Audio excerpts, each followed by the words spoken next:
Hi!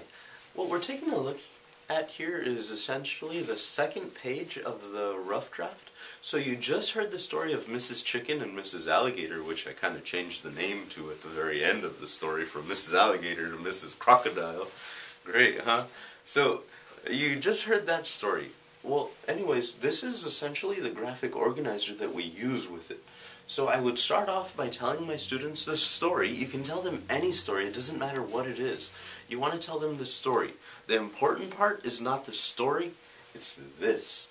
I use Mrs. Chicken and Mrs. Alligator as, I guess, the thing that gets the project rolling.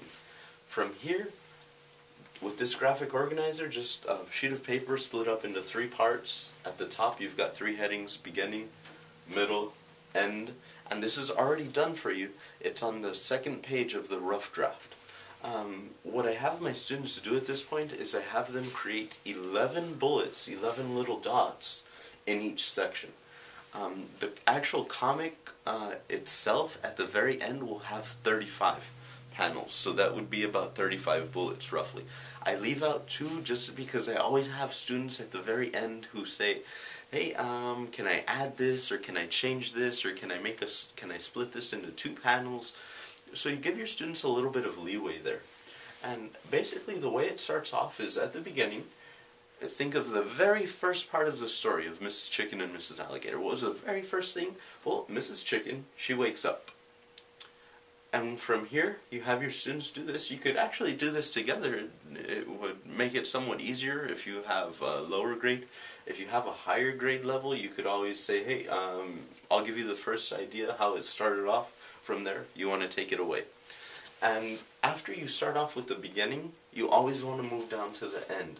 So how did the story end? If we think about it, the beginning of the story, Mrs. Chicken wakes up. That was the very first thing. The very last thing that happens, Mrs. Chicken says, this puddle is just right for me. And that's basically how the story ends. The job of your students is to essentially fill in the gap in between. The reason why we start with the beginning and the middle, beginning is really, really easy to do. The end, we put the end, we write the ending of the story first, because of the fact that students will often at times start with the beginning and write the story out and have the ending here in the middle. Doesn't quite work out very well.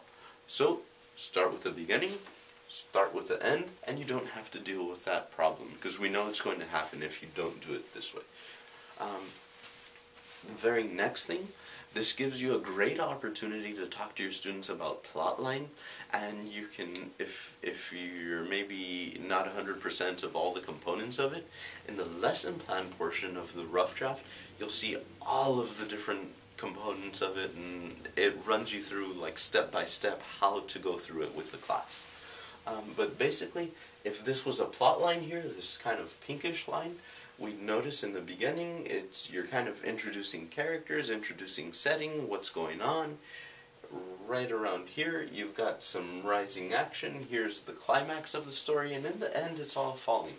Now, if we were to relate our graphic organizer to our plot line, beginning, you're introducing characters, what's happening in the story, maybe is there some type of problem here, right around here, what's going on with the problem. Notice from the beginning all the way down, first 11 bullets, the middle, up until around the last 4 bullets of the middle, here we get into what was our problem. Here the action kind of starts to rise up until around this area. Right around here it would start to fall. We have a solution. How is the story coming to an end? So if I was to relate that for you, here, Mrs. Chicken, she wakes up, she's checking out the different puddles. As she's checking out the different puddles, she goes to the river. As she's at the river, she's looking at her reflection. She moves to one side, she moves to another side. Oh, what happens? We're introduced to some kind of a problem. The problem being that Mrs. Alligator snaps up and bites her leg. She's taking her across, takes her to the house. Right around here, we have the problem. Mrs. Alligator wants to eat her. That's Mrs. Chicken.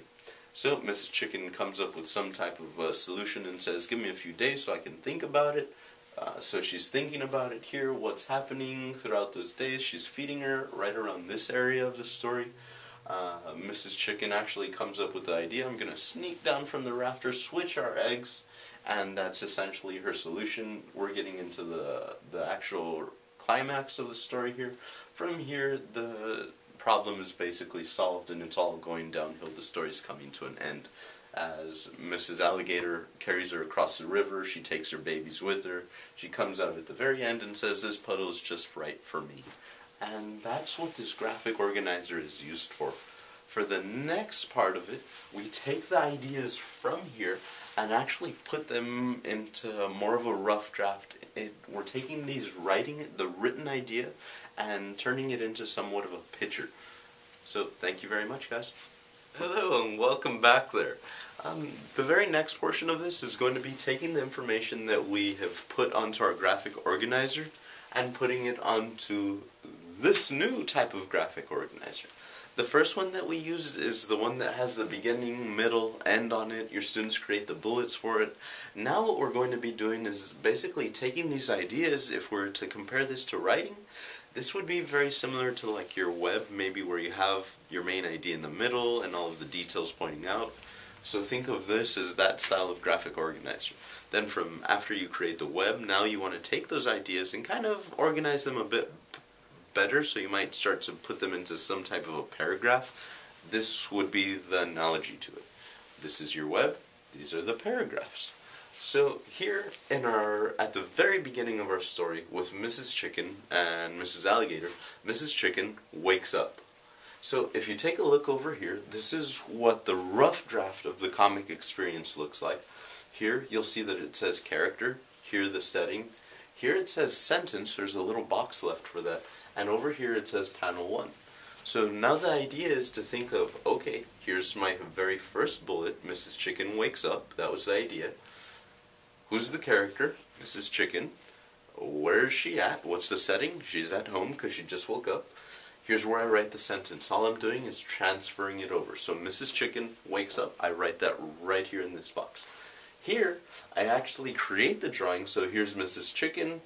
This could be the corners of the room, like on the floor if you were looking at it. And then here we have some type of dialogue where she says, it feels great to be awake. Okay, so panel 1 is done. Next thing, move on to panel 2. Start off with your character, with your setting, write the sentence, so you're going to transfer the sentence over, create the drawing for it, add the dialogue. Remember, when adding the dialogue, it's really important to write the words first, and then create the dialogue box or bubble around it. Completely up to the students as if they want to go with the bubble or a box. No big deal there. So, continue on from the second to the third to the fourth to the fifth. Okay, so we get to the fifth, what next? Typically, when students are working on this in the classroom with me, I'll only have them go through the beginning, middle, end here. And it would happen in this order. I would tell them the story of Mrs. Chicken and Mrs. Alligator. I'd have them complete the beginning, middle, end graphic organizer. From there, I'd have them create the first 5 panels. So they take their first 5 bullets from here, put the first 5 panels onto paper. Okay, so they've created their panels. What's next? Next thing, you might do like a timed proofread. Okay, you have, because you're only checking 5 panels here.